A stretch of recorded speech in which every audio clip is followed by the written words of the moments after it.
Okay, we're going to do a little workshop on recording or on image sequences in Premiere. So I'm going to click New Project. And for this new project, I am going to choose Browse and put it onto the desktop in my Premiere Sequence folder and click Choose. And then I'm going to name it Sequence Project and click OK. It's going to ask me what I want it to be. I'm going to actually make this small because I have these huge pictures, and I want to show you how to have Premiere automatically make the images the same size as your movie. So I'm going to go to this Kodak ZI-8, which is the sequence that we had for just small pictures, 848 by 480, and I'm going to click OK. And then I'm going to get my Premiere interface as soon as it comes up. And we're going to change a little preference. This is important because right now we've got pictures that are 3,000 something pixels big, and we don't want 3,000 pixels. We want them to be the same size as the project we're making. So if I go to Premiere Preferences and General, you've got down here this button that you could click, Default Scale to Frame Size. So what that means is when I'm importing, it's automatically going to turn those pictures into the same size as the frame in my movie. So I've got that checked.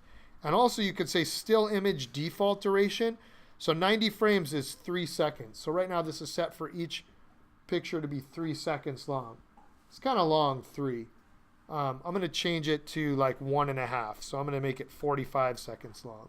You might change that to something different, but it won't matter. You're going to be able to change that as we go. And I'm going to click OK. Now whatever picture I bring in, if it's a huge picture or a small picture, it's still going to make it so when you put it and drag it into your project, it's the same. Double clicking here, and I have made 3 folders of image sequences. They're actually all from the same project in this case, but I'm going to click the first one and say Import, and I click the folder and say Import, and then it brings in the whole folder together. And I'm going to do the same thing on the next 2. I'm going to double click and click on the folder for sequence 2 and say Import. And it's bringing it in, and we'll just wait for that. And one more folder for sequence 3. Now you see that it's brought them all together in their folders. So if I double click one of these folders as soon as it imports, you'll see all the pictures in here.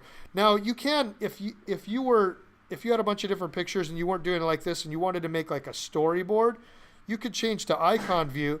And then you could move these wherever you wanted them. So you could order them how you wanted them in here and take a whole bunch of pictures and make a storyboard out of it and then be able to drag them together. I'm not going to do that. Just Command Z a few times. Actually, I went one time too many. So I'm going to redo the import of that. I want to drag these into my project. So I could just open this up, click the first one, come down here. Oops, I hit caps lock instead.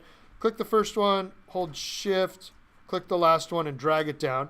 And it's then going to drag all these pictures in to my project, and they're each going to play for 1.5 seconds. And it'll play like that. It's probably going a bit slow because they're big pictures.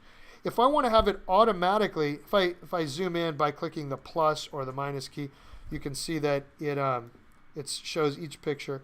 And I could then, if I wanted to, go here and go to video transitions and dissolve and drag like a cross dissolve in between each one. But that would take kind of a long time if I were going to do that. Especially, if I had 300 pictures, it would be kind of a real pain to do it. And I don't want to do it that way. So what I can do, I'm going to select all and hit delete. And instead, I'm going to select all of these pictures in the sequence. Pay attention here, it's important. I would click this little thing here, Automate to Sequence. And first I'm going to actually make sure that my current time marker is at the beginning, so that's where they come into. And I'm going to click Automate to Sequence. And then it asks me, placement sequentially, yes. I want to do it sequentially, so they're all in order. And I want to do a overlay edit, so that's just if there was other video, it would drop it over the video that was in there. But here's where you could say, Apply Default Video Transition. And I could say how much I want it to overlap.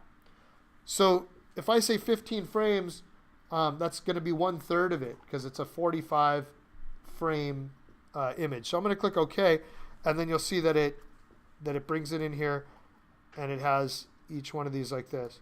Now if I change that transition setting, and I said if I wanted to overlap 30 frames, and click OK, now they're actually going very far into the next one.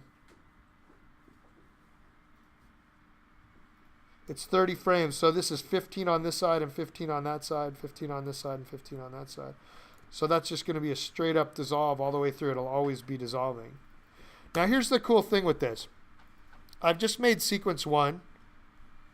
I could do the same thing for another sequence, so I'll make a new sequence, and I'll call it sequence 2.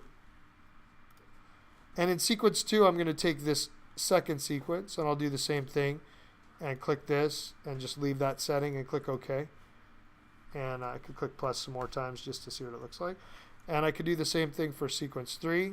I'm making a new sequence. Keep the same settings, click OK. Open the sequence, select them all, click this, click OK. So I've got sequence 3 as well. Now, here's what's cool and why Premiere I think is better than iMovie for something like this. Let's say I brought in a piece of music. Where do I know that I have some music that's already in a Productions, iLife's Jewish AIFFs. Here, I'll take that Digital Monkey song that we've worked with before. I like that song for this kind of thing. Yeah, it's a good go-to song. I'm going to make a new sequence. And I'm going to call this main edit. Something like that. So I've got a fresh new sequence, and then I've got these 3. And if I drag in Digital Monkey and I put it right here, so you see this is my music. Oh, it's not playing through there. I'm not sure how to get it. Let me see if I can change within Premiere to get it to change where the audio is going. I'm not sure how to do it. Wait, preferences, audio, playback maybe. Audio output mapping. That sounds right. AirPlay? Nope. Audio output mapping. Built-in output. AirPlay? You think it's to the AirPlay or the Epson projector audio maybe? Epson. Alright, still not working. It's okay, I'll just get it. See, it's playing through my computer out to there, but not through this. Okay, so I'm going to bring sequence 1 into this. So this sequence, actually first let me lock this so it doesn't interfere with that track. I'm going to drag sequence 1. And right now that's taking up that much space, and sequence 2 is taking up this much space, and sequence 3 is taking up this much space. So I could take my stretch tool here, and I could make this sequence play across the whole thing. Now it's going to be a little boring with this video. It's making a very slow dissolve. So what I want to do instead, I'm going to open up this. I don't know. It's always red. Shh. Okay, here we go. So let's say I only want to use this much of the music.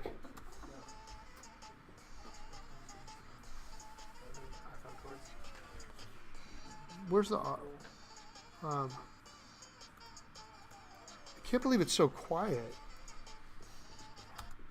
Let me see one thing. But these decibels are high. It's just playing quietly out of my computer.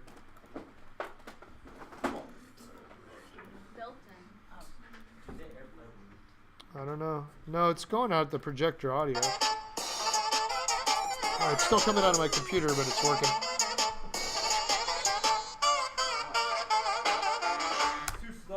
Okay, so it's too slow, definitely. But I'm going to go here and say that's where I want my movie to end.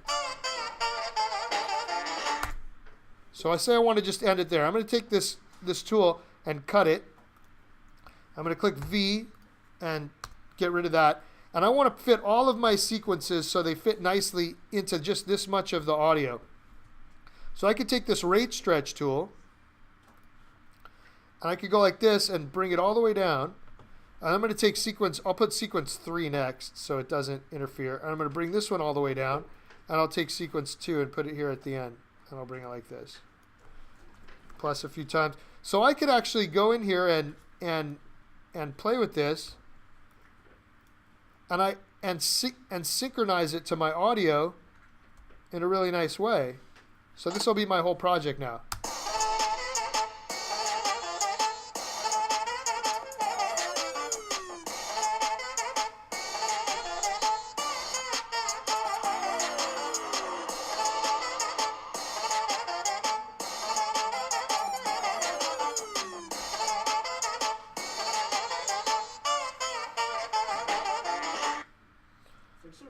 So it's nice that you can do that. If you had made these pictures, say this was, baby pictures and childhood and teenager and college or whatever. If you were going to make like a montage of someone's life, you could put them all in there and take your music and just take the pictures you want, automatically drag them in. They automatically create frame dissolves between them, and you could then do interesting things with them. There's one more thing that I'll show you on this.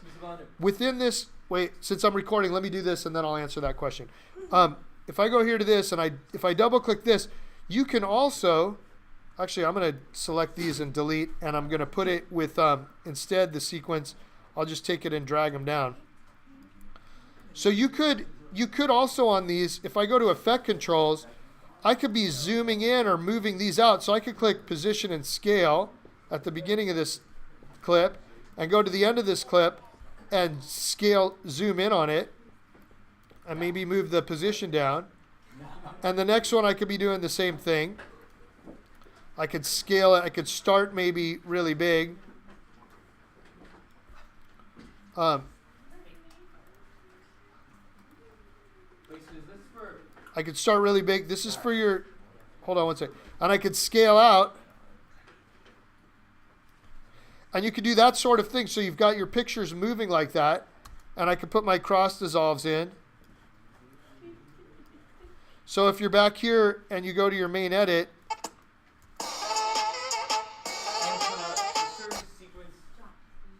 So if you go into the sequence, plus, you can go in here and you can change. Yeah, because it's the sequence that's in there. So it'll automatically appear in the final edit.